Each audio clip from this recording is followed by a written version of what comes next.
हमने कई लोगों ने भौतिकी के कुछ-कुछ प्रयोग किए हैं। भौतिकी के बारे में कुछ जानकारी है और ये जानकारी जो है वो अधिकतर गति को लेके है। और गति के अलावा कुछ चीज़ें हमने चुंबक और विद्युत के बारे में भी कुछ प्रयोग किए हैं और कुछ इसके बारे में जानकारी हमारे पास है। तो ये जो सारे नियम हैं, तो ये सारे नियम जो है ये एक तरह से पुरानी भौतिकी के नियम हैं। पुरानी कहने का मतलब ये हुआ कि कुछ 19वीं सदी के पहले के सारे नियम हैं। यदि इतिहास इनका देखा जाए तो 16वीं 17वीं सदी से लेकर आगे का ये सारा इतिहास है जिसमें गति के नियम, गति के समीकरण आदि चीजें तय हो चुकी थी। ठीक है। दूसरा एक हिस्सा है जो कि हमारे स्कूलों में जो पढ़ाया जाता है वो है विद्युत और चुंबक के नियम। तो इसको लेके भी मेरे ख्याल से कई लोगों ने कुछ पढ़ा होगा, कुछ प्रयोग किए होंगे, तो इससे अधिकतर लोग इससे कुछ हद तक परिचित जरूर हैं। अब लेकिन इन दो चीजों के अलावा मतलब भौतिकी के जो गति के नियम है, इनके अलावा भौतिकी के ये नियम और विद्युत और चुंबक के जो नियम है, इनके अलावा भी कुछ नियम भौतिकी के हैं जिनके बारे में शायद कुछ लोग थोड़ा बहुत जानते होंगे, जैसे कि गुरुत्वाकर्षण के नियम। ठीक है। तो गुरुत्वाकर्षण के नियमों के बारे में तो ये हुआ कि जो गुरुत्वाकर्षण के जो नियम है और विद्युत चुंबक के जो नियम है, इन दोनों के नियमों में एक विशेषता ये है कि इन दोनों में जो किसी भी चीज की जो गति होती है, उस गति पे जो विद्युत चुंबक या गुरुत्वाकर्षण के जो बल है, इनका जो प्रभाव पड़ता है वो दूर से पड़ता है, मतलब बिना छुए पड़ता है। जैसे आपको अगर किसी चीज को ठेलना होगा तो आपको उस चीज को छूना पड़ता है, लेकिन प्रयोगों में हम लोग बड़ी आसानी से देख पाते हैं कि गुरुत्वाकर्षण के जो बल है या जो विद्युत चुंबक का जो बल है, उसमें बिना छुए दूर काफी फासला होते हुए भी गति पर असर करने वाला वो बल होता है। तो ये जो कुछ चीजें हैं, ये एक तरह से भौतिकी के जो है बुनियादी कुछ नियम है, बुनियादी लक्षण है। और ये सारे जो नियम हैं ये लगभग 17वीं सदी के आसपास या 18वीं सदी के आसपास ये सारे नियम काफी हद तक बन चुके थे, काफी हद तक लोगों को इन पर विश्वास हो चुका था कि भाई हाँ, ये नियम काफी सही है। इसके बाद जो हुआ ये कि प्रकाश को लेके काफी अध्ययन हुआ, और प्रकाश का जो अध्ययन है ये भी बहुत पहले से होता आया था, लेकिन कुछ ऐसी चीजें हुई कि जिससे प्रकाश के नियमों के बारे में, खासकर विद्युत चुंबकीय जो नियम है उनको और प्रकाश के जो नियम है उनको जब एक साथ देखा गया, कुछ नई चीजें सामने आने लगी। और ये होने लगा कुछ 18वीं सदी के अंत में। 18वीं सदी के अंत में कुछ मजेदार चीजें निकल के आने, तो पहले से भौतिकी में बिल्कुल जिनका कोई अनुमान नहीं था। तो हम आज शुरुआत करने वाले हैं पहले प्रकाश के कुछ गुण या कुछ लक्षण। तो मेरे ख्याल से ये एक चीज, सबको ये डायग्राम दिख रहा है, रिफ्लेक्शन वाला प्रकाश के परावर्तन का जो नियम है वो काफी सरल सा नियम है कि जो आपाती कोण है और जो परावर्तन का जो कोण बराबर, तो angle of incidence and angle of reflection are equal. ऐसे ही एक और जो नियम बनता है प्रकाश के सिलसिले में वो ये है कि अगर प्रकाश में अपवर्तन होता है,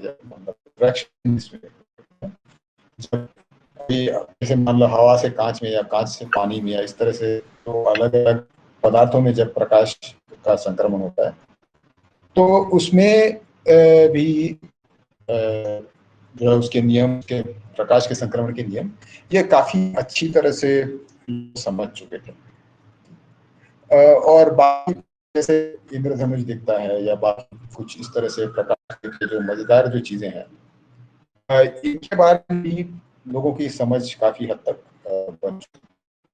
और ये हम बात कर रहे हैं कुछ 16वीं 17वीं सदी के। ओके, तो 6 नंबर के स्लाइड पे अगर आप देखेंगे तो उसमें प्रकाश के जो नियम है उनमें से एक नियम को दर्शाया गया है। और मैं ये कह रहा था कि 17वीं सदी के खत्म होने तक या 18वीं सदी जब शुरू हुई थी तब इसको लेके बहुत सारी चीजें पता चल चुकी थी और इसके जो नियम थे उन नियमों को लेकर लोग अधिकतर संतुष्ट थे। अब उसके बाद हुआ ये कि एक एक सवाल खड़ा हुआ था कि प्रकाश हकीकत में क्या है, कि प्रकाश के ये जो सारे जो गुण जो दिखाई देते हैं तो क्या प्रकाश के कण होते हैं या प्रकाश कुछ और है, ये सवाल था। तो कुछ लोगों का ये मानना था कि प्रकाश जो है वो तरंगों की तरह है, जैसे कि पानी की सतह पर जिस तरह से तरंग होते हैं उस तरह से कुछ तरंग होते हैं। तो मैं 7वीं स्लाइड पे था और मैं ये कह रहा था कि प्रकाश के क्या कण होते हैं या प्रकाश की तरंगे होती है, इसको लेके काफी सारी मतलब लड़ाई हो रही थी उन दिनों में। तो प्रकाश का अध्ययन करने वाले शायद जो दिग्गज थे उनमें से एक थे न्यूटन। और न्यूटन का यह मानना था कि प्रकाश के कण होते हैं, और उनका जो ये मानना था कि प्रकाश कण होते हैं उसके पीछे उनका केवल एक ही बड़ा तगड़ा कारण उन्होंने मान रखा था। वो ये था कि प्रकाश जो है हमेशा एक सीधी लकीर में प्रकाश का संक्रमण होता है। ठीक है, तो उनका ये कहना था कि चूंकि प्रकाश सीधी एक रेखा में प्रकाश का संक्रमण होता है, इसलिए प्रकाश के कण होने चाहिए। और क्योंकि वो अगर लहरें होती तो आमतौर से लहरों में जैसे किसी भी माध्यम से गुजरते हुए इधर उधर बिखर जाती है, उस तरह से प्रकाश भी बिखर जाता है। और दूसरी तरफ कुछ लोग ऐसे थे जिनका मानना था कि नहीं, ये जैसी आवाज की जैसी लहरें होती है उसी तरह से प्रकाश की भी लहरें होती है। और उसको मतलब ये जो लड़ाई हो रही थी या ये जो दो अलग अलग जो सोच थी, इनके बीच में मतलब काफी काफी लंबे समय तक कोई इसका समाधान इस लड़ाई का हो नहीं पाया। तो अभी अगला चित्र देखिए, स्लाइड नंबर 8, कि जिसमें बाएं हाथ में एक कुछ जिसको एक स्लिट एक्सपेरिमेंट बोलते हैं, कि एक कोई पर्दा है जिसमें एक छोटा सा छेद बना दिया गया है और बाईं ओर से उसके ऊपर कुछ तरह की कुछ लहर उस पर आके टकरा रही है। जैसे ये सोच सकते हो कि पानी की सतह पे कोई लहर हो और उसमें वो जो लहर जो बिखर रही है, लहर जो उसका जो संक्रमण हो रहा है, उसके बीच में आपने कुछ खड़ा कर दिया।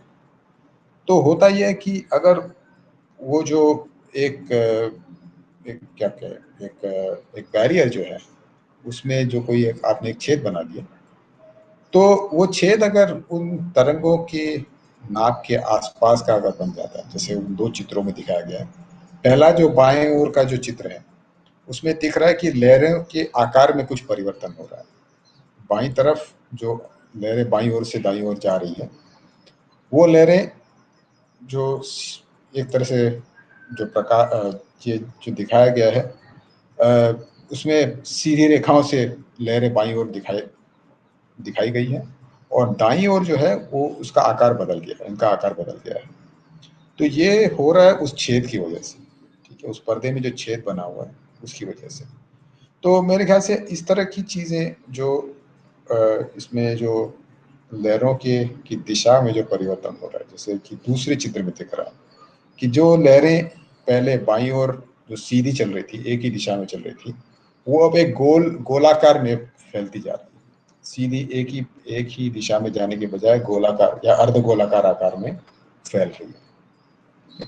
तो क्या ये किसी ने इस तरह का कुछ देखा हुआ याद आ रहा है प्रकाश को लेके, या तरंगों, किसी भी तरह के तरंगों को लेकर, शायद पानी की सतह पर या ध्वनि को लेकर या प्रकाश को लेकर,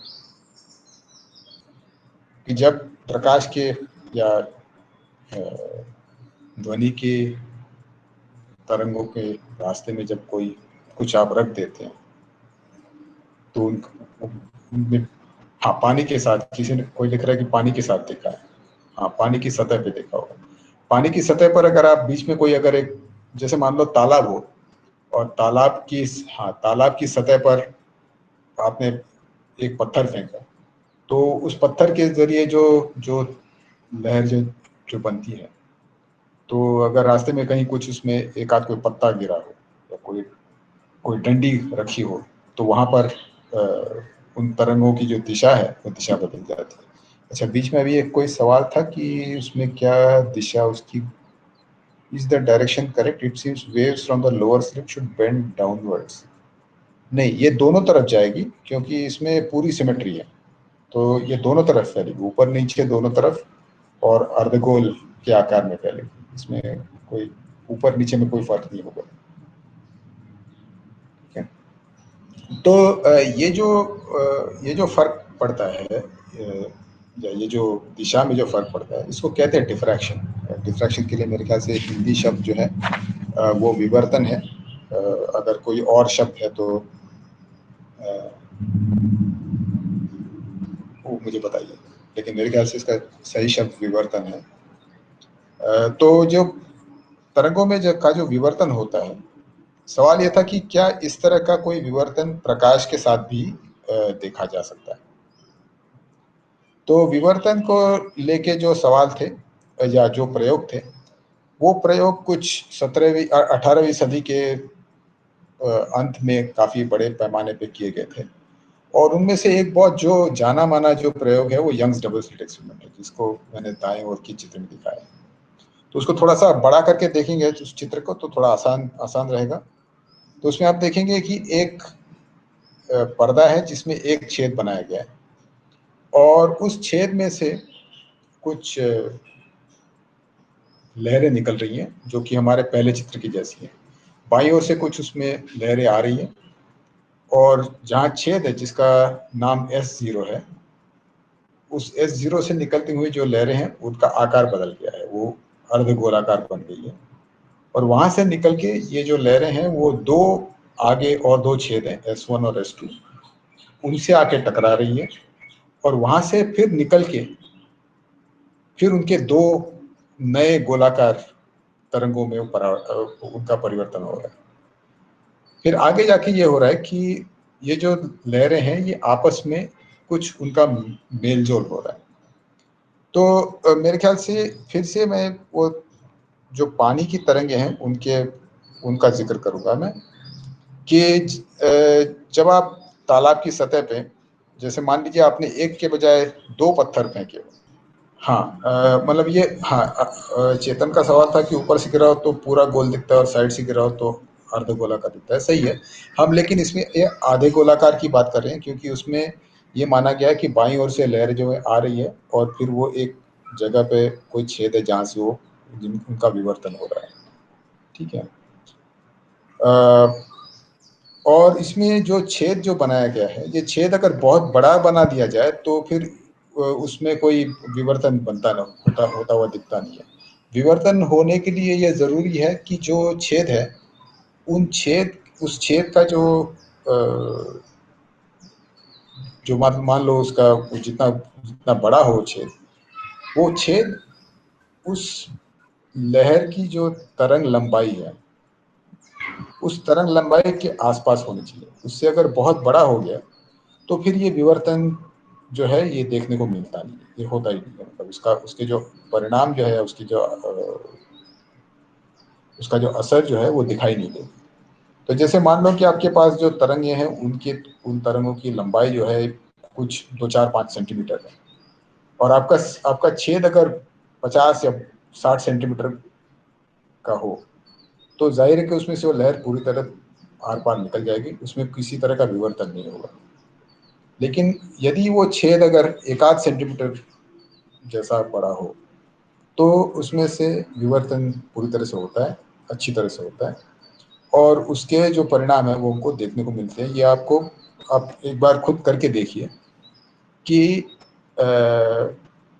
मतलब पानी में कर सकते हैं इसको। आप एक बड़ी कोई परात या ऐसे कोई बड़ी बाल्टी ले लीजिए और उसमें दो जगह पे इनको किस तरह से लहरें पैदा की है, कुछ स्ट्रॉ गिरा के या कुछ पत्थर डाल के ऐसे कुछ, और फिर अलग अलग जगह पर कुछ उसके सामने कुछ डंडी रखो या कुछ इस तरह से रखो कि वो लहरें जो फैलती जाए, तो आपको उनके बीच में वो जो पूरा जो पैटर्न है वो पैटर्न बदलता हुआ दिखेगा। तो हाँ, मैं ये बात कर रहा था कि इस तरह से जब अच्छा, एक मैं इसमें एक उदाहरण देना चाहूंगा कि कभी आपने किसी बंद दरवाजे में जिसमें बाहर ही कोई हल्की सी दरार पड़ी हो और बाहर तेज रोशनी हो, और उसकी उस दरार की तरफ आप जब देखते हैं, बहुत अगर पतली दरार है, तो मोटी दरार है तो ये दिखाई नहीं देता है, लेकिन बहुत अगर पतली दरार है तो कुछ मजेदार चीजें दिखाई देती हैं। और उसका एक चित्र जो है वो स्लाइड नंबर 9 पे है। ठीक है, जब किसी दरार में से आप बाहर के बहुत तेज रोशनी को देखते हैं, तब जैसे मान लीजिए बाहर धूप है और आप अंदर बैठे हैं और खिड़की में या दरवाजे में कोई बहुत पतली सी दरार बनी हुई है, और ये जो दरार, जब ये दरार बनी होती है तो दिखने वाली रोशनी कुछ ऐसी, हाँ बिल्कुल, हाँ, दो उंगलियों के बीच में भी ऐसा इस तरह से देखा जा सकता है। आप दो उंगलियां बिल्कुल करीब, हाँ, दबाइए और फिर सूरज की तरफ हाथ रख के देखिए तो आपको शायद ये दिख जाए। और मेरे ख्याल से इसको देखना काफी आसान है, थोड़ा बस ये ध्यान रखना चाहिए। मेटल रॉड से देखने पर ऐसा दिखता है? नहीं, ऐसा तो नहीं दिखता। मेटल रॉड से क्यों दिखेगा? हाँ, पेड़ के पत्तों में से जमीन पे गिरते हुए भी कभी कभी ऐसा दिखता है, बिल्कुल। पेड़ के पत्तों से दिखता है जब बहुत घने पेड़ घना मतलब पत्ते बहुत घने हो तब दिखता है। आप इस तरह का जो पैटर्न देखते हैं, इस पैटर्न को डिफ्रैक्शन पैटर्न या विवर्तन की प्रतिमा कहते हैं। तो अब ये सारी बातें क्यों कर रहे हैं, प्रकाश को लेके इतनी इतनी सारी बातें क्यों कर रहे हैं? क्योंकि हमारा मकसद तो शायद कुछ और है। तो ये इसलिए जरूरी है कि जो प्रकाश को लेके जो लोगों के मन में जो असमंजस था कि प्रकाश की लहरें हैं या कण है, इस बात को लेकर। तो जैसे कि इसके पहले वाले चित्र में हमने देखा कि अगर हम प्रकाश को अगर या किसी भी लहर को जब हम लहरों का विवर्तन जब हम देखते हैं तो उसमें जिस तरह की प्रतिमा बनती है या जिस तरह के पैटर्न्स उसमें से निकल के आते हैं, ठीक वैसे ही पैटर्न्स जो है प्रकाश को लेके भी बनते हैं।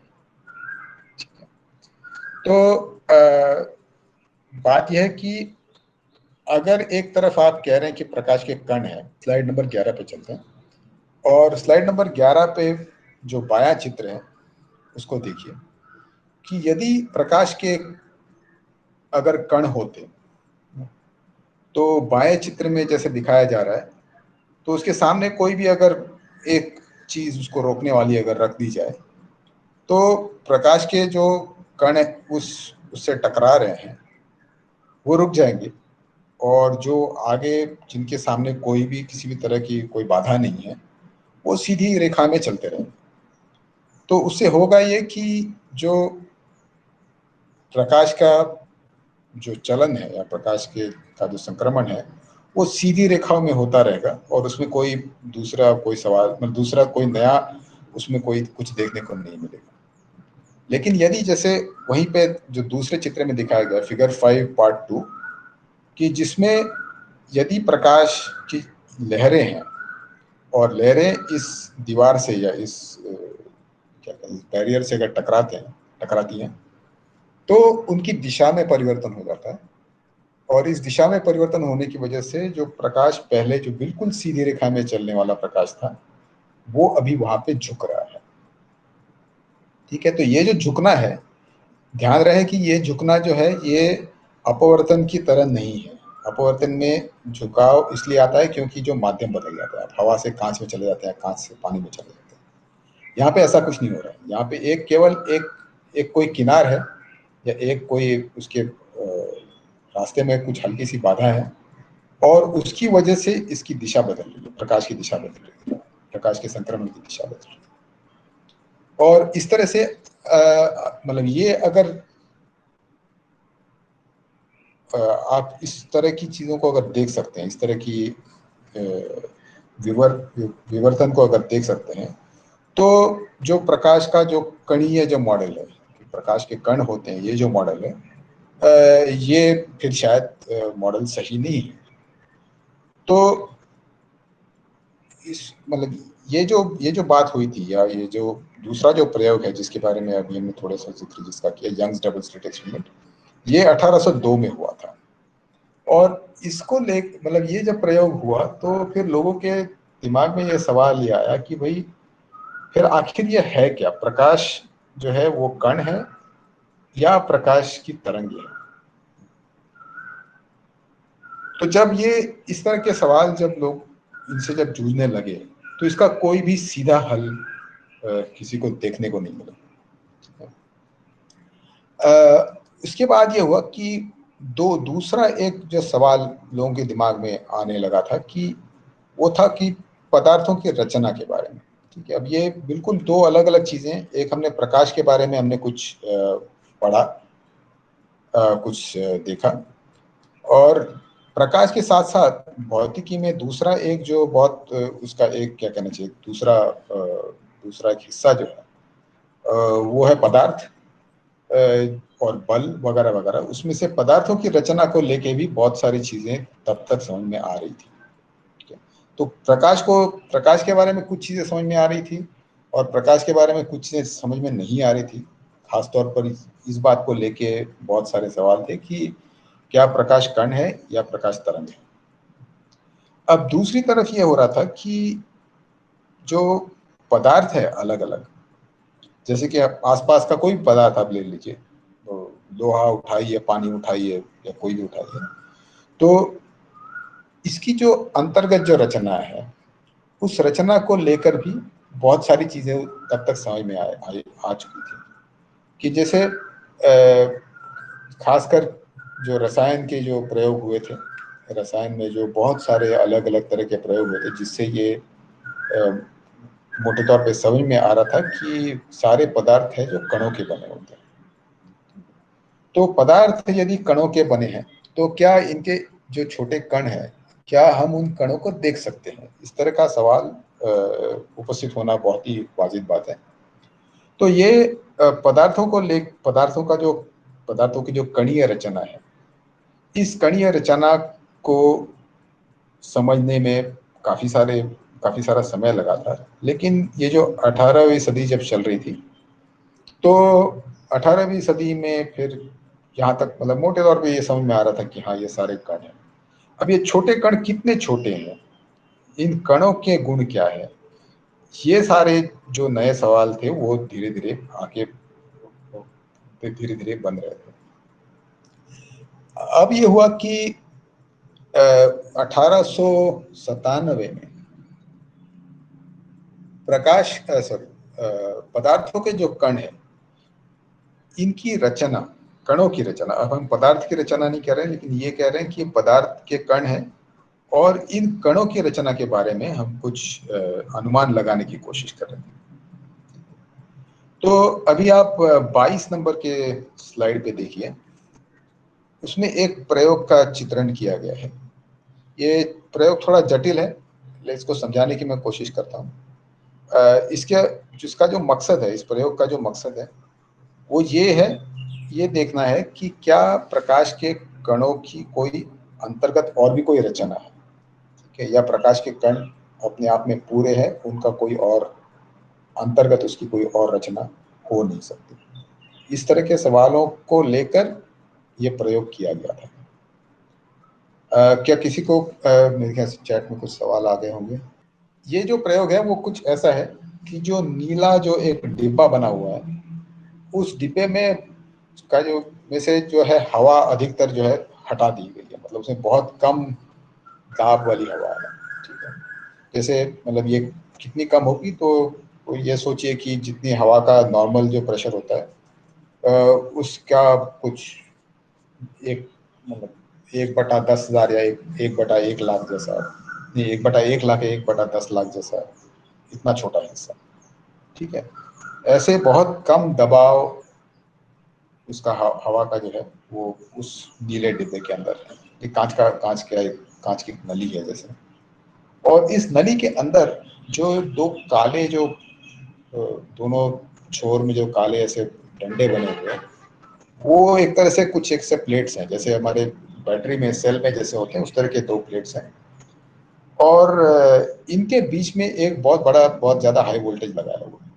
ठीक है, हाई वोल्टेज कितना, मतलब जैसे हमारे बैटरी में जो होता है वो 1-1.5 वोल्ट होता है, और ये जो है कुछ 1,500, 2,000, 3,000 इस तरह का कुछ, बहुत काफ़ी काफ़ी ज़्यादा वोल्टेज है।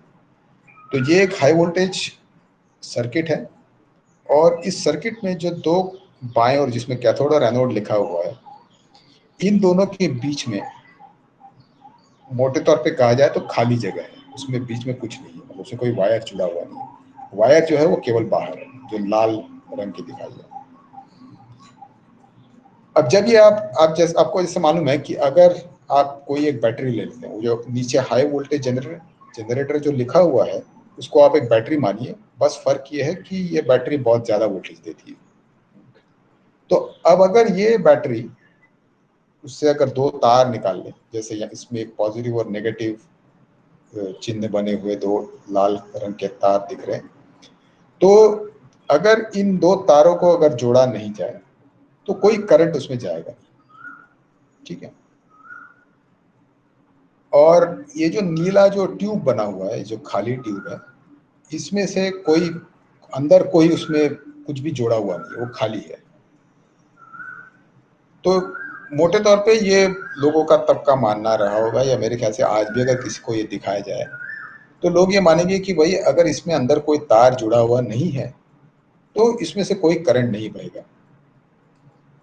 और होता यह है कि अगर आप इस वोल्टेज को कुछ हद तक अगर बढ़ा दें तो अचानक इसमें एक करंट बहने लगता है। ठीक है, जो बाएं ओर को जो कुछ ऐसे तीर बने हुए हैं, ठीक है, लकीरें, हल्की हल्की लकीरें बनी हुई है जो एनोड की तरफ जा रही है। ठीक है, तो ये जो है ये एक तरह ये प्रयोग वाकई, मतलब इसको लेके मेरे ख्याल से यूट्यूब पे कुछ वीडियो वगैरह मिल जाएंगे, मैंने बहुत ढूंढा नहीं है, लेकिन कैथोड रे ट्यूब को लेके वीडियोस बड़ी आसानी से मिल जानी चाहिए।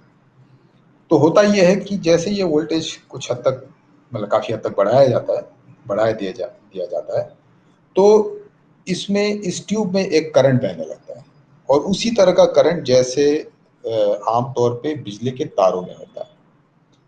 अब बिजली के तार में जो करंट है, इसको अगर हम हमारी जो पुरानी जो समझ थी उस उसके सहारे समझने की जब कोशिश करते हैं, तो ये हम इसका एक जो मॉडल हमने जो बना रखा है वो ये है कि इन तारों में कुछ कण जो भारित होते हैं, जिनमें विद्युत भार होता है, वो भारित कण उस तार में जब उनका संक्रमण होता है तो उसे करंट कहते हैं। तो कुछ इसी तरह का करंट इस नीले ट्यूब के अंदर भी बनता है। तो ये जब देखा गया, ये जे जे थॉमसन ने 1897 में इसको पहली बार देखा था। तो ये जब देखा गया तो ये बड़ी बड़ी अचंभित करने वाली बात थी कि खाली जगह में से भी कुछ करंट बह सकता है। तो जब ये देखा गया तो फिर जे जे थॉमसन ने इसको फिर और भी बारीकी से इसका अध्ययन किया, और इस अध्ययन के बाद उनका उनका यह दावा रहा कि जो खाली जो जगह है जिसमें कि थोड़ी बहुत हल्की कुछ हवा है, इसमें कुछ भारित कण जो है, इन भारित कणों का संक्रमण हो रहा है, और ये कण जो है वो एक उस पूरे जो नीला जो डिब्बा बना हुआ है उसमें बन रहे हैं और वहीं पे खत्म हो रहे हैं। ठीक है, एक तरफ से निकलते हुए दूसरी तरफ जाके पहुंचते हैं, और उन भारित कणों की वजह से ये जो सर्किट है ये पूरा हो जाता है। और ये ठीक उसी तरह से पूरा होता है जैसे हम बैटरी के साथ जब बल्ब लगा के सर्किट पूरा करता है। तो इसका मतलब ये बनता है कि पदार्थों के कण, मतलब यहाँ पर हवा के कण, इनके अंदर ये भारित जो कण है ये किसी तरह से मौजूद है। इनको नाम दिया गया इलेक्ट्रॉन। इन कणों को जे थॉम्सन ने इनको नाम दिया इलेक्ट्रॉन। और अपनी बात को और मजबूत बनाने के लिए इन्होंने कुछ और भी प्रयोग किए, जो कि आप स्लाइड नंबर 14 पे देख सकते हैं। एक थोड़ा सा अलग चित्र है, लेकिन उसमें उसकी जो अंदर की जो बनावट है वो सब वैसी है जैसे पहले वाले में थी, लेकिन थोड़ा सा ये प्रयोग अलग है। और इसमें वही उसी तरह से एक ट्यूब बनी हुई है जिसके अंदर से अधिकतर हवा हटा दी गई है, और एक हाई वोल्टेज उसमें बैटरी लगा दी गई है या कोई एक हाई वोल्टेज सोर्स लगाया है। और जो कण जो उसमें इलेक्ट्रॉन कण जिनको थॉम्सन ने जिनको नाम दिया था, ये इलेक्ट्रॉन कण जब ये उस ट्यूब के अंदर बहते हैं या करंट की तरह बहते हैं, तो उनके रास्ते में एक चुंबक को रखा गया, जो उसमें नॉर्थ साउथ जो दिख रहा है वो चुंबक है। और यदि आपको याद होगा कि आपने जो प्रयोग किए हैं, मतलब हमने हमारे वर्कशॉप में भी ये प्रयोग किए हैं, कि जब कोई धारा विद्युत होती है, जैसे तारों में बहने वाली बिजली जो होती है, उन पर चुंबक का असर पड़ता है या चुंबक पर उनका असर पड़ता है। इस तरह के प्रयोग हम कर चुके हैं। तो थॉम्सन ने यह पाया कि ठीक उसी तरह के जो असर है कि वो तार जैसे एक तरफ खिंच जाता है, वैसे ही ये जो कण है जो इसमें लाल लकीर से दिखाए गए हैं, ये कण भी उसी तरह से चुंबक की वजह से मुड़ जाते हैं। उनका जो संक्रमण है वो सीधी रेखा में ना होते हुए वो चुंबक की दिशा, जो चुंबक से प्रभावित होकर उनकी दिशा में परिवर्तन हो जाता है। तो थॉम्सन का ये मानना था कि ये इस बात का सबूत है कि ये कण जो है भारित है, और ऐसे कण उन्होंने दावा किया कि सभी जो प्रकाश के जो कण है उनके अंदर ऐसे और छोटे कण होते हैं जो भारित होते हैं। तो ये बहुत एक बड़ी चीज थी। बड़ी बात इसलिए थी कि जो जो रसायन से जो हमारे पास जो ज्ञान प्राप्त हो चुका था रसायन के प्रयोगों से, और रसायन में जो अलग अलग डाल्टन के सिद्धांत या बाकी जो सारे तमाम, हाँ, एक सवाल था, are the rays bending down, और हाँ, तो अच्छा, सवाल ये था कि ये जो रेज है वो नीचे की तरफ मुड़ रहे हैं या मैग्नेट की तरफ, मैग्नेट के नॉर्थ की तरफ मुड़ रहे हैं। नहीं, तो ये रेज जो है नीचे की तरफ मुड़ रहा है। ठीक है, इसमें जो चुंबक है वो नॉर्थ साउथ दिख रहा है, तो चुंबकीय जो क्षेत्र है उसकी दिशा नॉर्थ साउथ है, और जो कण जो ये जो इलेक्ट्रॉन जो है वो नीचे की तरफ मुड़ रहे हैं, ठीक है, ना कि नॉर्थ की तरफ। अच्छा, तो अब ये जो आविष्कार था, ये जो नए भारित कणों को लेके आविष्कार था, वो जो है उससे रसायन से जो हमारे पास जो ज्ञान प्राप्त हुआ था पदार्थों के कणों के बारे में या पदार्थों की कणीय रचना के बारे में, उस उससे मतलब उससे और भी ज्यादा काफी गहराई में ले जाने वाले ये प्रयोग थे। मतलब इससे ऐसा ऐसा लग रहा था कि जो कण जिनकी हमने कल्पना की थी रसायन के प्रयोगों के सहारे, उन कणों के अंदर भी और कुछ रचना है, जिसको कि हम परमाणु की रचना कहते हैं। तो वो परमाणु की रचना जो है, परमाणु की रचना को के बारे में जो पहली जानकारी हमको प्राप्त हुई वो कुछ इस तरह के प्रयोग से हुई है, जो कि 1897 में हुआ था। अब इस प्रयोग में थॉम्सन ने एक काम और किया था, ये भी थोड़ा सा अलग चित्र है पहले से, लेकिन मोटे तौर पर वही हो रहा है कि इसमें चुंबक है, और चुंबक के अलावा इसमें आप देखेंगे कि दो और इसमें नई चीजें आ गई। एक नीले रंग की एक प्लेट है, और एक पीले रंग की एक प्लेट है। तो ये जो दो प्लेट्स हैं, ये इन प्लेट्स में भी कुछ वोल्टेज लगा हुआ है, ठीक है। जैसे कि कैथोड और एनोड में वोल्टेज लगे हुए हैं, वैसे ही वोल्टेजेस इन नीले और पीले प्लेट्स में भी लगे हुए हैं। और इनके लिए जो बैटरी है वो कहीं और रखी हुई है, वो उससे हमको कोई अभी मतलब नहीं है। तो ये पाया गया कि ये जो प्लेट्स हैं, इन प्लेट्स में के बीच में अगर कोई एक विद्युत विभव लगा दिया जाए, मतलब वोल्ट इलेक्ट्रिक पोटेंशियल लगा दिया जाए, तो उस इलेक्ट्रिक पोटेंशियल का भी असर इन इलेक्ट्रॉन्स पे पड़ता है, ठीक है। तो चुंबकीय क्षेत्र का भी पड़ता है और विद्युत क्षेत्र का भी पड़ता है, तो दोनों क्षेत्रों का प्रभाव इस पर पड़ता है। तो ये एक तरह से पुष्टि थी इस बात की कि इलेक्ट्रॉन जो है ऋण भारित कण है। तो ये एक मतलब ये 1897 या 1900 के आसपास अधिकतर लोग इस बात को, मतलब इस प्रयोग के बाद में या इस प्रयोग के सहारे जो भी निकल के आया था,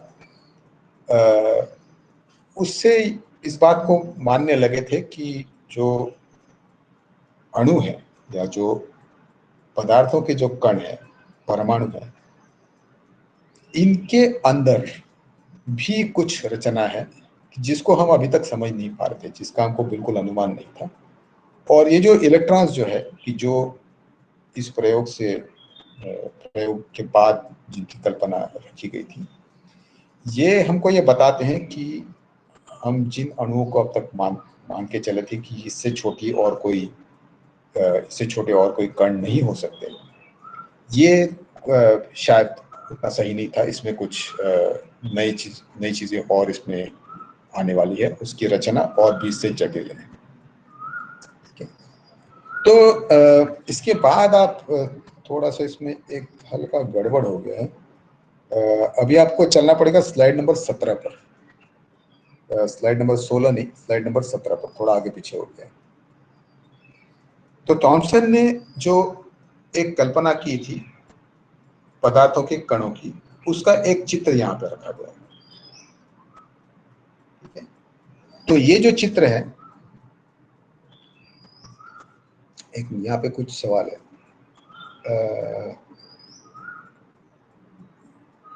अच्छा, so it lands at B if both are on. अच्छा, हाँ हाँ हाँ, करेक्ट। तो ये जो उमा और हिमांशु की जो बात हो रही है कि उसमें एक ये चीज दिखा, इससे पहले वाले चित्र को लेके मेरे ख्याल से स्लाइड नंबर 15 को लेके बात हो रही है कि अगर आप वो जो इलेक्ट्रिक पोटेंशियल है और मैग्नेटिक फील्ड है, उनको अगर आप किसी एक अनुपात में रखेंगे, मतलब इलेक्ट्रिक फील्ड की वैल्यू ई है और मैग्नेटिक फील्ड की वैल्यू बी अगर है, तो ई और बी का आप अगर एक रेशियो अगर आप बनाते हैं, तो उसको कम ज़्यादा करने से आप ये कर सकते हैं कि वो जो कण जो है, विद्युत कण जो है, वो सीधे रास्ते पे चलते रहेंगे। मतलब उन पर जो असर चुंबक का होगा, उसके ठीक विपरीत असर विद्युत विभव का होगा, और इसकी वजह से वो दोनों जो है एक आपस में कैंसिल हो जाएंगे और कण जो है सीधे रास्ते पे चलता रहेगा, ठीक है। तो ये एक मतलब जरूरी, उसमें उस प्रयोग का एक जरूरी हिस्सा था, ये देखना कि क्या उस पर चुंबक और विद्युत दोनों के वैसा ही असर होता है जैसे हम आमतौर पे मानते हैं या तब मानते थे।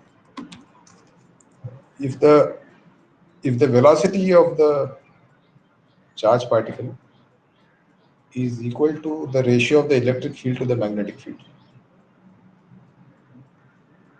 if this condition is satisfied, then the particle will go undeflected.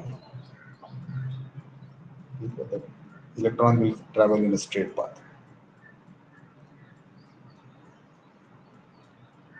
हाँ, नेगेटिव चार्ज वाला एक बार रिपीट करें। हाँ, ठीक है, नेगेटिव चार्ज वाला रिपीट करते हैं। तो फिर से स्लाइड नंबर 14 पे जाइए।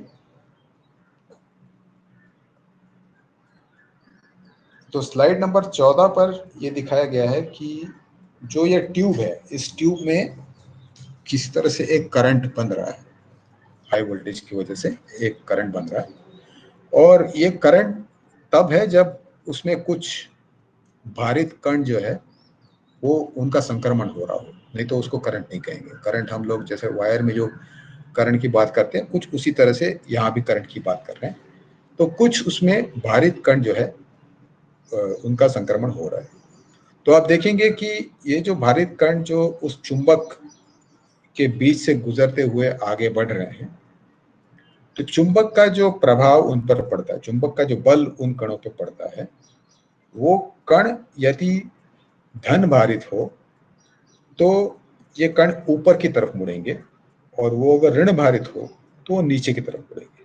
ठीक है, तो ये जो नियम है ये हमको विद्युत चुंबक के जो सारे तमाम नियम पहले से मालूम थे, उन नियमों पर आधारित ये बात कही जा रही है कि यदि ये जो नए जो कण जिनकी अब हम बात कर रहे हैं वो यदि ऋण भारित हो तो ये जो कण है नीचे की तरफ मुड़ेंगे चुंबक के बल की वजह से, और यदि वो धन भारित होते तो धन भारित कण ऊपर की तरफ मुड़ते।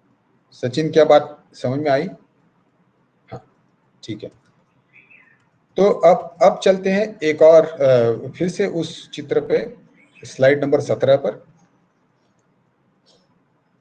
तो जब थॉमसन को इस बात का विश्वास हो गया कि इन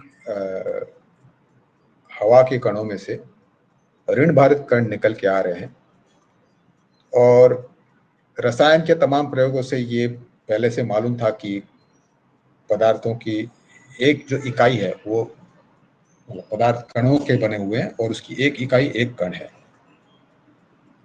तो थॉमसन ने ये एक कल्पना की कि हो सकता है कि ये जो कण है जिनकी बात हम हमेशा करते आए हैं, और खासकर जो रासायनिक प्रयोगों से जो समझ में आया है, इन कणों के अंदर कुछ रचना है, और इनकी संरचना ऐसी है कि इसमें धन भारित और ऋण भारित जो कण है ये बराबर मात्रा में है।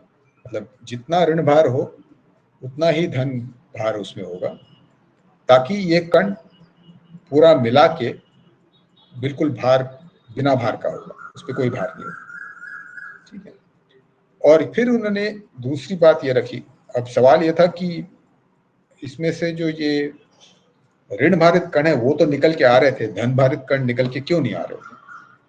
तो उन्होंने ये सुझाव रखा कि चलो ऐसा हो सकता है कि जो ऋण भारित जो भी उसमें इकाई हो वो बिखरे हुए हैं, और एक और बाकी जो सारा जो धन भारित जो हिस्सा है वो एक तरह से फैला हुआ है, मतलब उसके कण नहीं है, वो एक ही बड़ा कुछ एक कोई बड़ी चीज है, एक कोई बड़ा गोला है, और जिस गोले के अंदर ये ऋण भारित कण फंसे हुए हैं। जैसे कि आप मतलब कल्पना कर सकते हैं कि एक आपने गोला लिया, उसमें कुछ बीजें फंसा दी, तो कुछ तरबूज की तरह। ठीक है, तो ऐसा थॉमसन का मानना था, या मानना नहीं था, लेकिन थॉमसन का एक सुझाव था कि ये ऐसी रचना अणु की हो सकती है, परमाणु की हो सकती है। ठीक है, तो अब ये जो इनका सुझाव था, थॉमसन का जो सुझाव था, इसकी जांच पड़ताल कैसे करें? तो इसकी जांच पड़ताल करना एक बहुत ही मुश्किल था। इसको इसका कोई बहुत आसान समाधान नहीं हो पाया था, और कई लोगों ने अलग अलग कोशिशें की इसको समझने की कि भाई ये जो इसकी जो संरचना है, इस संरचना को मतलब ये जो कल्पना जो है ये सही है या गलत है या कुछ और है, इसको समझने के लिए क्या मतलब दुनिया भर की कोशिश है। अब उसमें से एक कोशिश जो सफल हुई उसके बारे में हम थोड़ा सा देखते हैं, जो कि स्लाइड नंबर 16 पर है। अब स्लाइड नंबर 16 पे जो चित्र है, इसको समझने से पहले हमको एक दो चीजों का थोड़ा और जायजा लेना जरूरी है। वो ये है कि उस समय तक, मतलब ये हम बात कर रहे हैं 1800 लगभग 1900 की बात कर रहे हैं, 1900, 1902, 3, 4, उस समय की बात कर रहे हैं। तो तब तक जो है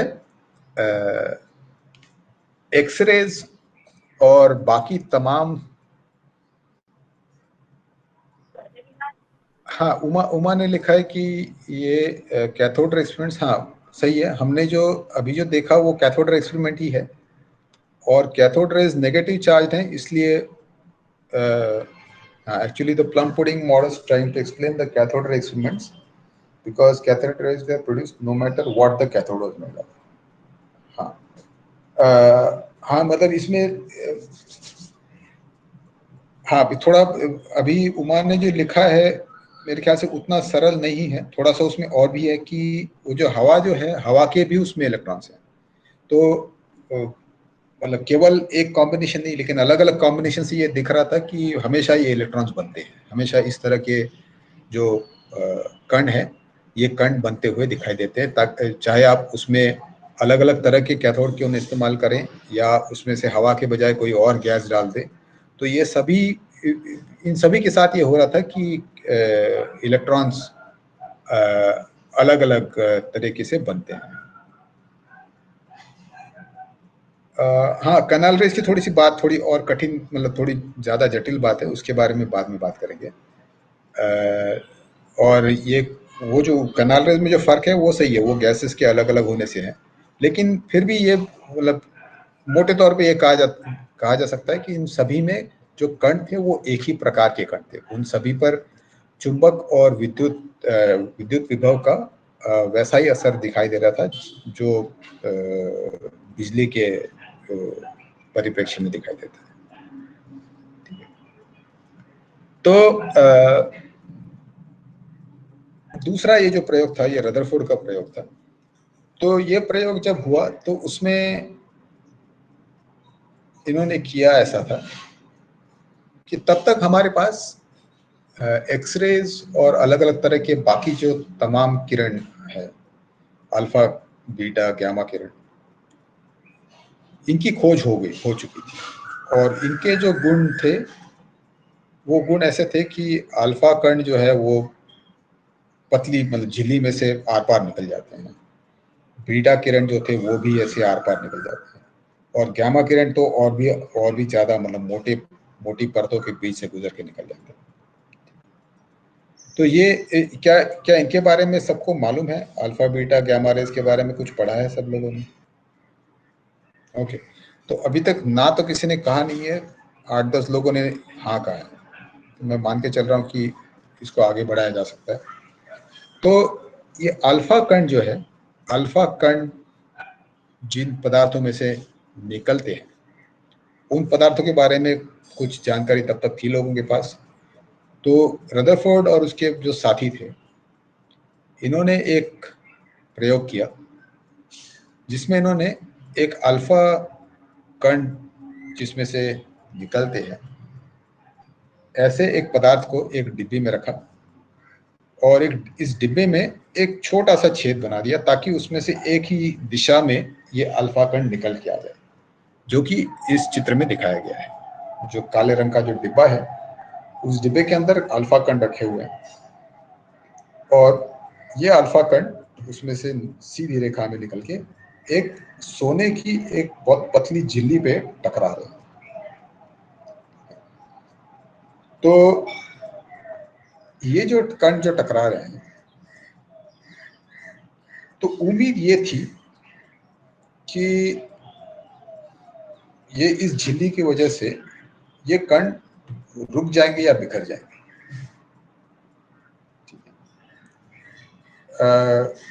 क्योंकि आमतौर पे ऐसे देखा गया था कि अल्फा कण जो है पतली झिल्ली में से निकल के, मतलब आर पार निकल जाते हैं।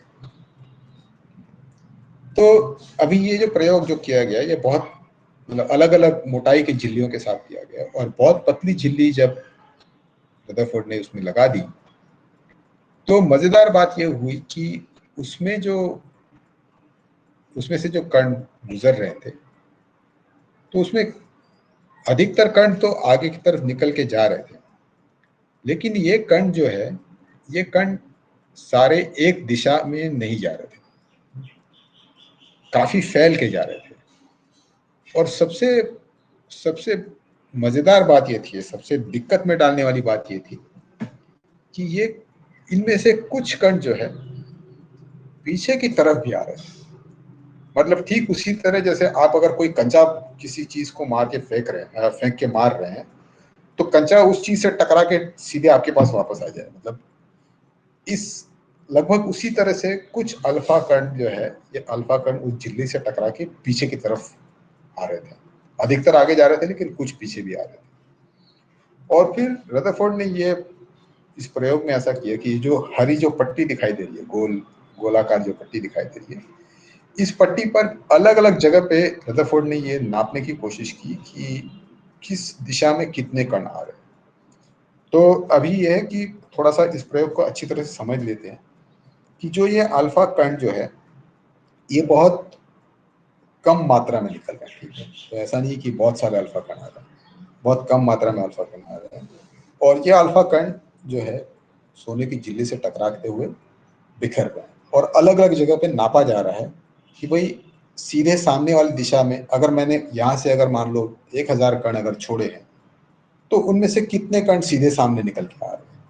तो ये पाया गया कि उसमें से कुछ मान लो 900 कण आगे की तरफ आ रहे हैं, लेकिन बाकी जो 100 कण जो है वो अलग अलग कोण बनाते हुए अलग अलग दिशाओं में जा रहे हैं। और कुछ उसमें से, मतलब कुछ का मतलब बहुत ही कम, 10,000 में 2 या ऐसे कुछ, या ऐसा कुछ तो है आंकड़े। तो कुछ कण जो है पीछे की तरफ भी आ रहे हैं। तो ये बहुत अजीब सी बात थी कि जिसका जिसका कोई अनुमान नहीं था, और जो जो उस समय समझ पाना बहुत मुश्किल था। ठीक है, तो मतलब उसमें उसमें दो चीजें रदरफोर्ड के समझ में आ रही थी कि, या समझ में आ रही थी, या रदरफोर्ड ने ऐसा एक अनुमान लगाया था कि जब इस हम झिल्ली को जब हम पतला बना देते हैं, बहुत पतला बना देते हैं, तो ये जो अल्फा कण जो निकल के सीधे रेखा में जो जाते हैं, इसका मतलब ये बनता है कि जो झिल्ली के अंदर जो भी इस सोने के जो कण हैं, इन कणों के अंदर, बात को अच्छी तरह समझिए कि इन कणों के अंदर बहुत सारी खाली जगह है। अब बहुत सारी का मतलब अल्फा कणों के नाप के अनुपात में बहुत बड़ी, ठीक है, बहुत सारी खाली जगह होनी चाहिए। क्योंकि मतलब ये कुछ ऐसा था, ऐसा मान के चलिए कि आप एक जाली की तरफ छोटे छोटे कंकड़ फेंक रहे हैं। ठीक है, एक जाली पर बहुत पतले कंकड़ फेंक, बहुत छोटे कंकड़ फेंक रहे हैं, और उसमें से कुछ कंकड़ जो है वो जाली से टकरा के इधर उधर जा रहे हैं, लेकिन अधिकतर कंकड़ जो है वो सीधे रास्ते में निकल निकल के बाहर आ रहे हैं। कुछ उसी तरह से इस झिल्ली के साथ हो रहा था। तो रदरफोर्ड ने यह प्रस्ताव रखा कि ये जो पदार्थ के कण है, चाहे वो सोना हो या कुछ और हो, इन कणों के अंदर भी बहुत सारी खाली जगह है। मतलब उस अगर जाली के साथ अगर हम इसकी तुलना करें, तो जाली में जहाँ पे तार है वहाँ पे कुछ मौजूद है, वैसे ही अणु के अंदर कुछ जगह पर कुछ मौजूद है, पदार्थ के कण और भी छोटे कण मौजूद है, लेकिन बाहर की जगह जगह काफी सारी खाली है। इस तरह का कुछ एक अनुमान रदरफोर्ड ने बनाया था। तो अब चलते हैं स्लाइड नंबर 18 पर। और इस 18 नंबर के स्लाइड पर जो चित्र बनाया गया है, इस चित्र में मोटे तौर पे ये रदरफोर्ड का जो मॉडल है परमाणु का, उसको दर्शाया गया है।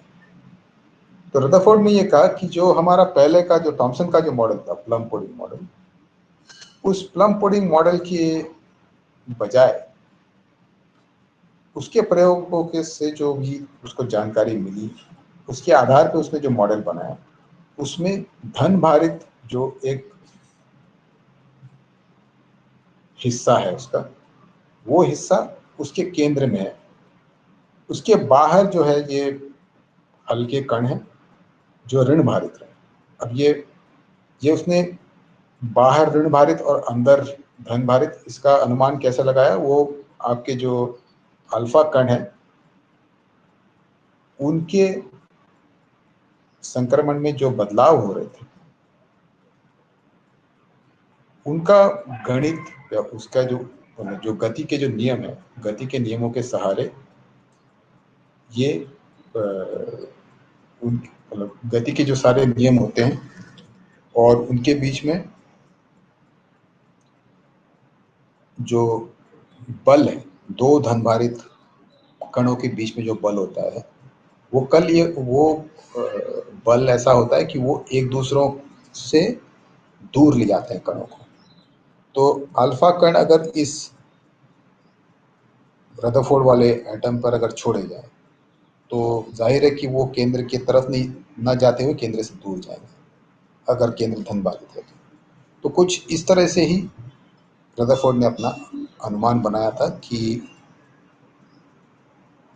अणु के केंद्र में धनभारित कुछ भारी कुछ चीज बैठी हुई है और जो इलेक्ट्रॉन्स जो है, जो कि थॉमसन ने अपने प्रयोग में देखे थे, वो उसके इर्द गिर्द घूम रहे हैं या इर्द गिर्द बैठे हुए, घूम रहे या बैठे हुए पता नहीं, लेकिन उसके इर्द गिर्द है, मौजूद है। इतना ही रदरफोर्ड का मानना था। ठीक है, तो ये हुआ। ये हम अभी पहुंच रहे हैं कुछ 19वीं 1910 के आसपास की बात है, 1910 1920 की बात है। तो ये रदरफोर्ड का जो मॉडल था,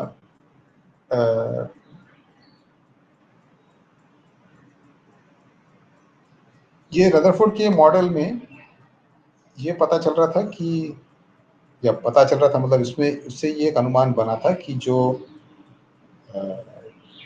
पॉजिटिव उसका सेंटर, मतलब सेंटर में पॉजिटिव और भारी चीज है और हल्के इलेक्ट्रॉन्स उसके इर्द गिर्द है, इसको रदरफोर्ड मॉडल कहा जाता है।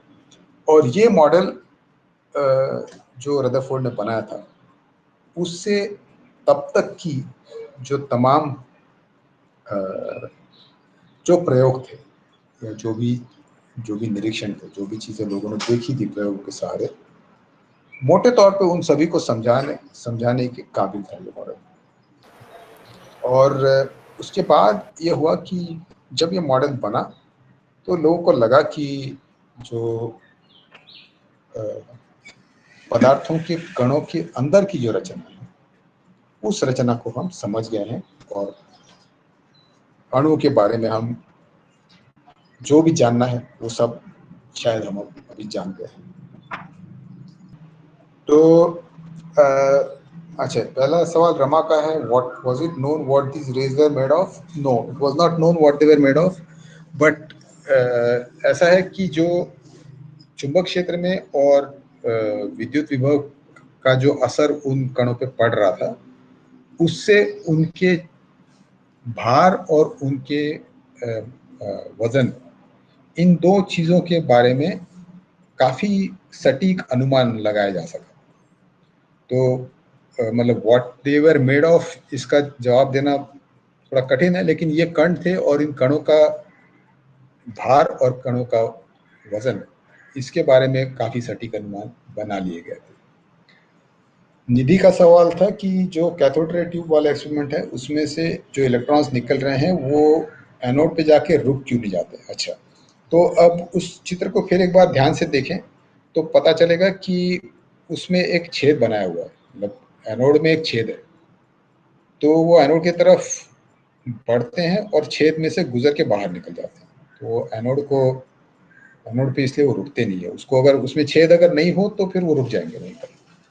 मतलब वो उस प्रयोग में इस बात पर का खास ध्यान रखा गया था कि वो इलेक्ट्रॉन्स उस प्लेट में से के बीच में जो छेद है उस छेद में से निकल के बाहर की तरफ आ जाए, ताकि उन पे आगे चुंबक क्षेत्र या विद्युत विभव का जो असर है वो देखने का मौका मिलेगा। भास, अबाउट द अल्फा पार्टिकल्स, मुझे नहीं पता कि ये कब पता चला, लेकिन अगर अल्फा पार्टिकल एक किसी डब्बे में कलेक्ट करते थे मेरा फ्लैट ऑब्वियसली, तो after some time it was found to contain helium gas. Yes, वो बाद में आया क्या? This I don't know the chronology. Okay, chronology नहीं मालूम। हाँ, रुद्राशीष का सवाल है, did Rutherford use anybody else use plates made of elements other than gold.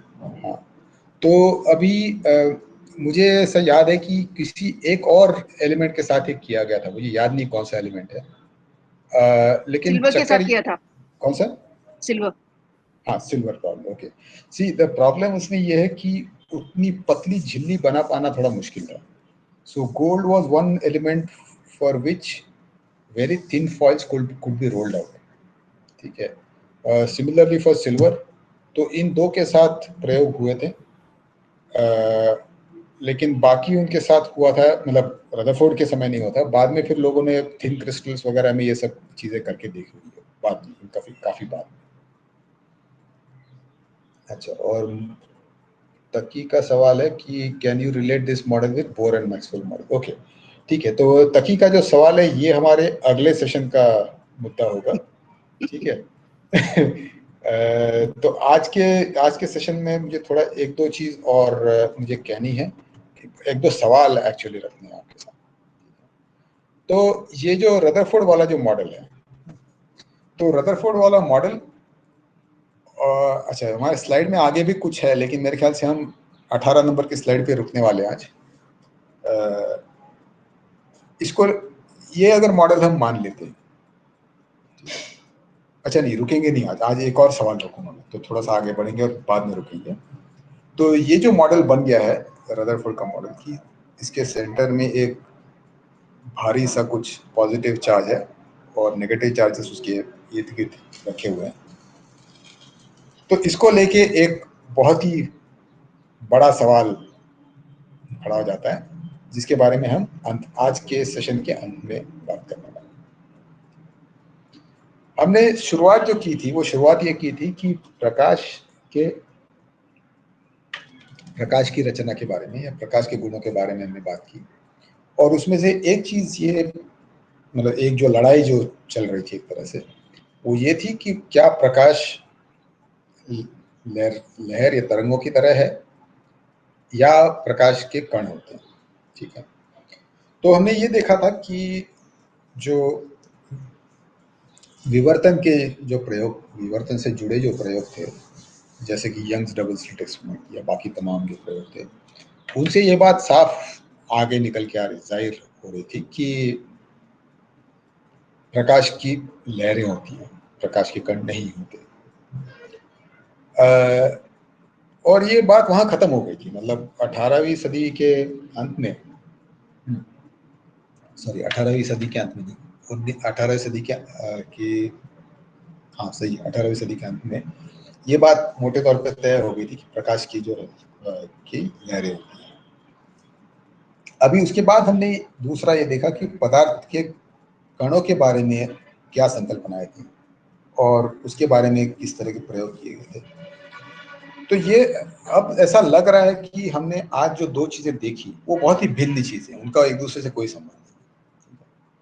एक कण है, पदार्थ के कण है, और दूसरे जो है ये प्रकाश है और उसकी लहरें, उनका एक दूसरे से कोई लेना देना है या नहीं हमको मालूम नहीं।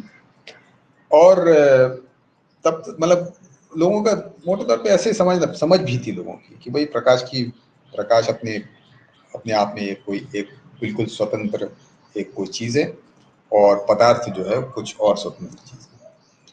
लेकिन फिर अलग अलग लोगों के अलग अलग सवाल थे। अब एक सवाल ऐसे था कि अगर आप किसी चीज को बहुत गर्म करते हैं, आप कोई धातु को ले लीजिए और उसको बहुत आप गर्म कीजिए, तो उसमें से रोशनी निकलती है। ठीक है, या फिर जब आप प्रकाश को किसी पदार्थ पे जब डालते हैं, तो वो जो उसकी जो सतह है, उस सतह से जो रोशनी निकलती है उसका रंग कभी कभी बदल जाता है। मतलब इसके कुछ आपको शायद उदाहरण मालूम हो, जिंक सल्फाइड जैसे। ठीक है, तो जिंक सल्फाइड पे आप कोई भी रोशनी डालिए, उसका एक अपना कुछ एक रंग दिखता है। या बाकी भी और ऐसे कुछ पदार्थ है कि जिनके ऊपर रोशनी जब पड़ती है तो उनका एक कोई अपना अलग से हटकर एक रंग दिखता है। तो प्रकाश और पदार्थ जो है इनके बीच में कुछ आपसी जो एक, चाहे आप उसको अभिक्रिया बोलें या कुछ और बोलें, इनके बीच में कुछ एक रिश्ता या कुछ एक रिश्ता कहिए, ये कुछ बनता है। तो ऐसे लोगों ने चुन चुन के बहुत सारे प्रयोग किए थे कि जिसमें प्रकाश और पदार्थ के संबंध के बारे में खोजबीन हुई थी। ऐसा ही एक प्रयोग जो है वो है 1902 के आसपास या उससे भी थोड़ा पहले, मतलब जैसे जब ये कैथोड रे का जो प्रयोग चल रहा था, रदरफोर्ड के जो प्रयोग चल रहे थे, उसी दौरान के ये प्रयोग है कि जिसको कहते हैं, जिसको फोटो इलेक्ट्रिक इफेक्ट नाम से जाना जाता है। तो अब स्लाइड 20 पे चले। स्लाइड 20 पे एक दो डायग्राम है, तो उसमें से जो बायां वाला डायग्राम है उसको देखें। तो बाएं डायग्राम में जो हमारा कैथोड रे वाला एक्सपेरिमेंट है, उस कैथोड रे वाले एक्सपेरिमेंट से कुछ मिलता जुलता ये पूरा जो है प्रयोग है कुछ हद तक। एक ट्यूब है जिसमें से हवा हटा दी गई है, उसको बंद कर दिया गया है, और उसके अंदर एक कैथोड और एक एनोड बना हुआ है। ठीक है, यहाँ पे उसके थोड़े नाम अलग है, लेकिन दोनों कैथोड, कलेक्टर और कुछ और नाम है उसके। और ये जो दो जो डंडियां हैं इसमें, एक थोड़ी सी अर्धगोलाकार है दाईं ओर की, और बाईं ओर का जो है वो सीधा है, डंडा बना हुआ है। तो ये दोनों प्लेट्स हैं, एक गोल प्लेट है और एक सीधी प्लेट है। और इन दो प्लेट्स के बीच में को एक सेल से जोड़ दिया गया, बाहर सेल है और इस ट्यूब के अंदर वो दो प्लेट रखी हुई है। और जो गोलाकार जो प्लेट है उसमें उसके ऊपर एक सोडियम की परत लगा दी। ठीक है, सोडियम सब लोग जानते हैं। तो सोडियम की परत लगा दी गई है, और ये जो बैटरी है, बैटरी भी जोड़ दी गई है। अब जैसे कि हमने उस कैथोड रे वाले प्रयोग में देखा कि बाहर जो बैटरी जो लगी है उसका वोल्टेज बहुत ज्यादा बढ़ाने से अंदर एक विद्युत करंट बन जाता है। अब यहाँ के प्रयोग में जो है, जो बाहर जो वोल्टेज लगाया जा रहा है, वो कोई बहुत ज्यादा वोल्टेज नहीं है, मतलब वो मामूली 10 15 20 वोल्ट वाला वोल्टेज है। उस प्रयोग में कई हजार वोल्ट की बात हो रही है, यहाँ पे मामूली सा वोल्टेज है। तो कैथोड रे टाइप का जो विद्युत प्रवाह है, विद्युत धारा जो है, उस तरह से यहाँ पे विद्युत धारा बनने की कोई गुंजाइश नहीं है। उस प्रयोग में बहुत अधिक उसमें वोल्टेज की वजह से उसमें अलग अलग तरह के, मतलब सॉरी, विद्युत उसमें धारा बन रही थी, जिसको बाद में इलेक्ट्रॉन की तरह समझा गया था। इस प्रयोग में इस तरह की कोई भी ज्यादा वोल्टेज वाली बात नहीं है। लेकिन अब इसमें इस प्रयोग में एक नई चीज ये की जा रही है कि जो कैथोड है, जो गोलाकार अर्धगोलाकार जो सतह है, उस पे हमने सोडियम की एक परत लगा दी है, और उस पर अब हम बाहर से रोशनी डाल रहे हैं। जब उस पर रोशनी पड़ती है तो अचानक एक करंट बनता है, तो ये एक करंट बहने लगता है, विद्युत धारा उसमें बहने लगती है।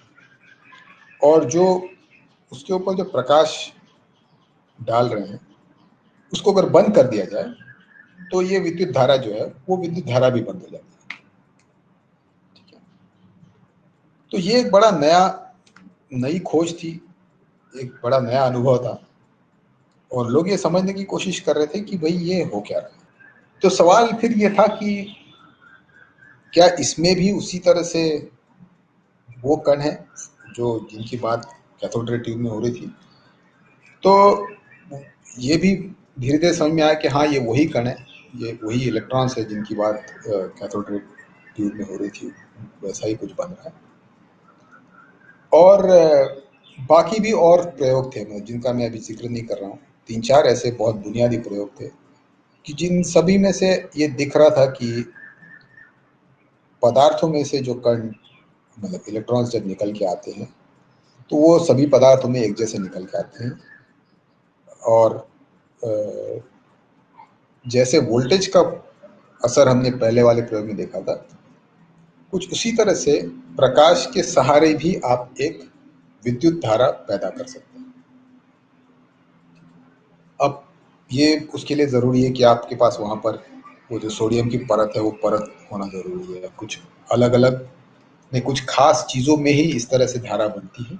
सभी वस्तुओं से या सभी पदार्थों से ये इस तरह की धारा नहीं बन पाती। लेकिन सोडियम, पोटेशियम या बाकी और भी कुछ अलग अलग धातुओं से इस तरह के इलेक्ट्रॉन निकाले जा सकते हैं। तो ये जो प्रयोग है इसको फोटो इलेक्ट्रिक इफेक्ट कहते हैं। इसका नाम समझना काफ़ी आसान है। फोटो मतलब लाइट और इलेक्ट्रिक मतलब इलेक्ट्रॉन से जुड़ा हुआ। तो रोशनी से बनने वाली विद्युत धारा, इस तरह से इसको समझा जा सकता है। तो ये जो फोटो इलेक्ट्रिक इफेक्ट था, इस फोटो इलेक्ट्रिक इफेक्ट में भी एक उसमें बड़ी दिलचस्प चीज समझ में आई कई प्रयोगों के बाद, कि ये जो रोशनी जो पड़ रही है उस सोडियम की परत पर, उस सोडियम की परत पे पड़ने वाली रोशनी की जो तरंग लंबाई है, ये तरंग लंबाई मेरे ख्याल से सब लोग इससे परिचित है, कि हमारा जो जो प्रकाश जिसको हम देख पाते हैं उसमें अलग अलग रंग होते हैं, लाल, पीला, हरा, नीला, बैंगनी वगैरह वगैरह। तो इनमें से जो लाल तरंगे जो होती है, तो लाल तरंगों की तरंग लंबाई जो होती है वो अधिक होती है, और जो नीले और बैंगनी जो होते हैं उनकी कम होती है। तो ये सोडियम की जो परत जब लगा दी गई और उसमें अलग अलग तरंग लंबाई की रोशनी जब डाली गई, तो ये समझ में आया कि जब लाल रंग की रोशनी जब उसमें पड़ती है तो ये विद्युत धारा बनती नहीं है। लेकिन जैसे ही आपने नीले या बैंगनी रंग की रोशनी उसमें डाली तो उसमें विद्युत धारा तुरंत बन जाती है। तो ये एक थोड़ा पेचीदा मामला था, क्योंकि इससे ऐसा लग रहा था कि रोशनी की तरंग लंबाई पर विद्युत धारा का बनना या ना बनना ये तय होता है। अब यदि हम पुराने प्रकाश की जो हमारी समझ थी उसको अगर आगे बढ़ाएं कि प्रकाश की तरंगें हैं और उन तरंगों में कुछ ऊर्जा है, तो यदि हम प्रकाश की तीव्रता को अगर बढ़ा दें, मतलब उसको ज़्यादा इंटेंस कर दें, तो उसके उसके वेवलेंथ से कोई फर्क नहीं पड़ना चाहिए इस प्रक्रिया में। ठीक है, ये ऐसा लोगों का मानना था। मेरे ख्याल से इस बात को थोड़ा और बारीकी से समझना ज़रूरी है। इसको हम शायद अगली बार करेंगे। लेकिन आज के इसमें समझना ये एक बात समझ लेते हैं कि प्रकाश के सहारे, प्रकाश के जरिए विद्युत धारा बनाना या बनाने का ये जो प्रयोग था, या ये जो निरीक्षण था, इससे काफ़ी उलट पुलट मच गई, क्योंकि तब तक ऐसी कोई चीज़ देखी नहीं गई थी। और उसमें दूसरी दिलचस्प बात ये थी कि प्रकाश की जो तरंग लंबाई है, तरंग लंबाई पे इस धारा का होना या ना होना ये निर्भर करता है। ठीक है, और ये मुद्दा, और जो हमने इससे पहले एक जो मुद्दा रखा था कि जो अणु की जो रचना है जिसमें केंद्र के पास पूरा धन भार है और बाहर ऋण भार है, इन दो चीजों का मेल बना पाना थोड़ा मुश्किल हो रहा था। ठीक है, तो जो उसमें जो समस्याएं थी उस समस्याओं का हम जिक्र अगली बार करेंगे। आज हम मोटे तौर पे यहीं रुक सकते हैं और जो सवाल है उनके बारे में चर्चा करेंगे। You're taking questions now? Yes, I just started reading questions. Okay. तकी का सवाल है। Or if people have doubts, they can ask now. Sure. हाँ Okay. हाँ, तकी का सवाल है, is the photon responsible for producing the current? Yes, that is correct. हाँ, it is the photoelectric. That's right. सवाल So you are saying, नहीं, so you are saying कि it was difficult to reconcile photoelectric effect and जो atomic theory था and the wave nature of light. हाँ हाँ, इन तीन चीजों को एक साथ बिठा पाना मुश्किल था. There were three way challenges. But why मतलब रदरफोर्ड मॉडल का क्या लेना देना था इससे? हाँ हाँ, तो ये मुझे लग रहा था कि कोई सुनने वालों में से कोई ये सवाल पूछेगा. ठीक है, तो इसके बारे में 2 मिनट में उसकी बात करते हैं. तो ये देखिए कि वापस चलते हैं स्लाइड नंबर 18 पर. तो स्लाइड नंबर 18 में आप देख रहे हैं कि धन भारित जो कण है वो सारे उसके केंद्र में बैठे हुए हैं, और ऋण भारित कण जो है, जो कि इलेक्ट्रॉन्स हैं, वो उसके इर्द गिर्द रखे हुए हैं, मतलब घूम रहे हैं या बैठे हुए हैं, जैसा भी है. अब यदि हम हमारे पुराने जो नियम है, पुराने फिजिक्स के जो नियम है, और खासकर जो विद्युत के जो नियम है, उनको अगर याद करें, तो पहला सवाल ये खड़ा होता है कि ये ऋण भारित जो कण है वो जाके अंदर क्यों नहीं फंस जाते? क्योंकि धन भारित कण उसको आकर्षित करेगा, और ये जो बाहर के जो रखे हुए जो कण है वो जाके अंदर गिर जाने, मतलब अंदर जाके फंस जानी चाहिए. तो इस तरह का अगर कोई भी परमाणु का अगर मॉडल हम बनाते हैं तो ये अस्थिर होगा, मतलब ये टिकेगा नहीं. ये सारे जो ऋण भारित कण है वो अंदर जाके फंस जाएंगे. लेकिन रदरफोर्ड का ये कहना था कि नहीं नहीं, ये ऐसे बिखरे बिखरे हैं. तो ये एक बहुत, मतलब जो क्लासिकल फिजिक्स है उसके साथ मेल नहीं खाने वाला ये मॉडल था. ये एक So समस्या. sorry, so you are saying कि the atomic model was problematic. It was not related to the wave theory of light. No, so Was it? these are three different Three things problematic that cases. need to be explained. Okay, Three ठीक things है. that need to be explained. I was wondering how you're linking them. No. ठीक है. So they are not yet linked, but it turns out that they are linked, which is what we are going to see next. Okay. ठीक है, तो ये एक सवाल परमाणु की रचना को लेकर था. दूसरा सवाल ये फोटो इलेक्ट्रिक इफेक्ट को लेकर था. वो ये था कि प्रकाश की अगर लहरें हैं और ये जो इलेक्ट्रॉन्स जो अणु में बैठे हुए हैं, ये परमाणु के अंदर जो बैठे हुए हैं, उनको बाहर निकालने का, मतलब उनको रिहा करने का जो ये जरिया है प्रकाश के सहारे. तो अगर ये लहरें होती, प्रकाश की अगर लहरें होती, तो अगर हम उस प्रकाश को अगर बहुत तीव्र बना देते, मतलब उसकी इंटेंसिटी बहुत ज्यादा बढ़ा देते, तो कहीं ना कहीं इलेक्ट्रॉन निकल के आने चाहिए, चाहे उसकी कोई भी वेवलेंथ हो. ठीक है, क्योंकि प्रकाश की जो, मतलब वेव थियरी जो है, वेव थियरी में उसकी जो ऊर्जा है, उसकी जो एनर्जी है, उसका वेवलेंथ से कोई लेना देना नहीं होता.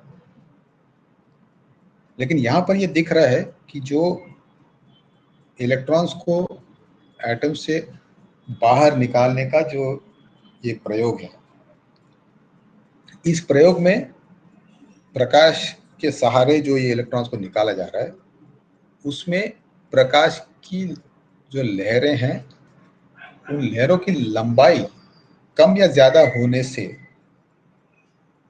उस विद्युत धारा पर बहुत तगड़ा असर पड़ता है. कम अगर उसकी तरंग लंबाई हो तो विद्युत धारा बड़ी आसानी से बनती है, और अगर तरंग लंबाई बहुत ज्यादा हो तो विद्युत धारा बनती ही नहीं है. ठीक है, तो ये एक दूसरा जो पेचीदा मामला था. ओके, रमा का सवाल था, were the wavelengths of light known by that time. हाँ, wavelengths of light were known by that time. in fact wavelengths of light were known at least 100 years before that. मतलब यंग का जो double slit experiment था, या एबे के जो diffraction related experiments थे, ये सारे हुए थे 1800 से लेके 1820 के आसपास, उस दौरान. और तब तक वेवलेंथ का पता चल गया था, और ये सारे वेवलेंथ रिलेटेड जो मेजरमेंट्स हुए थे ये अधिकतर डिफ्रैक्शन रिलेटेड एक्सपेरिमेंट से ही हुए थे।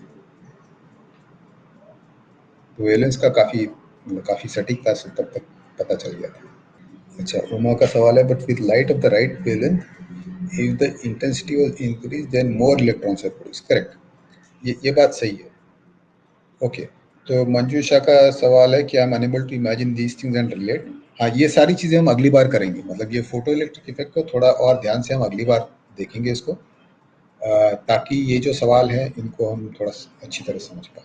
हाँ, so रुद्राशीष का सवाल है, so you mean to say that photo electric effect was kind of suggesting, yes correct, that is exactly what it was suggesting, कि भाई आपकी वेवलेंथ अगर किसी एक थ्रेशोल्ड से अगर ज़्यादा है तो वो इलेक्ट्रॉन निकल के नहीं आएंगे। जितनी वेवलेंथ ज़्यादा हो उतनी एनर्जी कम होती है, तो कम वेवलेंथ वाले रोशनी से इलेक्ट्रॉन्स निकल के आते हैं, और ज़्यादा वेवलेंथ वालों से नहीं निकल के आते। उमा पूछ रही है any homework, yes I will give some homework, मतलब पढ़ने के लिए दूंगा कुछ सवाल, प्रॉब्लम सॉल्विंग नहीं है।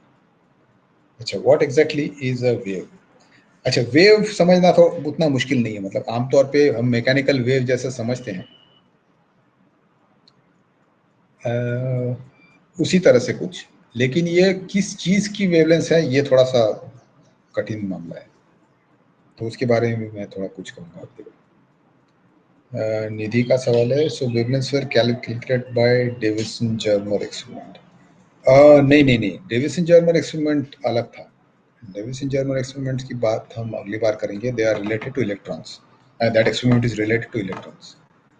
पहले, इससे पहले जो सवाल था वेवलेंस का, वो रोशनी प्रकाश की वेवलेंथ के बारे में सवाल थे, और वो अधिकतर उस समय जो है डिफ्रैक्शन से मालूम पड़ा था कि उनकी वेवलेंथ क्या है। How was what calculated? निधि सवाल समझ नहीं आया। How was what calculated? How was अच्छा, the वेवलेंथ wavelength क्या, of the हाँ light? हाँ. हाँ, तो डिफ्रैक्शन एक्सपेरिमेंट अगर हम करते हैं, तो जैसे मान लो एक आपके पास सूरज, मतलब आपने एक लाइट बीम बना ली, लाइट रे बना लिया, दो अपर्चर, छोटे से अपर्चर रख के, और उस सूरज की रोशनी उन दो छेदों से गुजर के एक प्रकाश किरण बन रहा है, और उसके रास्ते में आपने एक ये रख दिया, एक तार रख दिया, या एक स्लिट रख दिया, या छोटा सा छेद रखा, और सामने पर्दे पे उसका पैटर्न देखा। ठीक है, स्लाइड नंबर 10 पर ऊपर वाला चित्र देखें, तो इसमें क्या है कि एक स्लिट बनाया गया है, और उस स्लिट पे रोशनी, लाल रंग की रोशनी पड़ रही है, तो आपको दिखेगा कि उसमें बीच में एक एक काफी तेज एक लकीर जैसे, मोटी लकीर जैसे बन रहा है, लेकिन उसके दाएं बाएं बहुत हल्की सी दो और उसमें जैसे उसी आकार के लेकिन छोटे पैटर्न बनते हुए दिख रहे हैं। ठीक है, तो ये जो दो, मतलब एक बीच का एक जो हिस्सा है जो काफी तेज दिख रहा है, और किनारे के जो दो हैं उनके बीच में जो फासला है, वो फासला, और जो हमने उसके रास्ते में जो एक स्लिट बना के छोड़ रखा है, उस स्लिट का साइज, इन दो चीजों के सहारे, मतलब उसमें और उस रोशनी के वेवलेंथ के सहारे हम एक इक्वेशन लिख सकते हैं, जिससे इसका जो सेपरेशन है, वो सेपरेशन कितना होगा इसका पूरी तरह से, मतलब बिना किसी अप्रोक्सीमेशन के इसका गणित लिखा जा सकता है। और ऐसे ही अगर दो स्लिट्स बना दी जाए, तो उनका भी पैटर्न जो है, जो आपको ऊपर नीचे उसमें और कुछ दिख रहा होगा, इसका भी पैटर्न जो है वो समझाया, मतलब वो उसका पूरा जो है समीकरण बना लिखा जा सकता है, और उस इक्वेशन से ये हम मतलब पता लगा सकते हैं कि वेवलेंथ क्या है। ओके, तो और कोई अगर सवाल नहीं हो तो क्या इसको खत्म कर दिया जाए? आज का सेशन मेरे ख्याल से हाँ शायद हाँ, कोई और सवाल तो नहीं आ रहे हैं। हाँ ठीक है, ठीक है, ओके, तो फिर बाद में मिलेंगे। चलो, थैंक यू। ओके, चलो बाय। Thank you.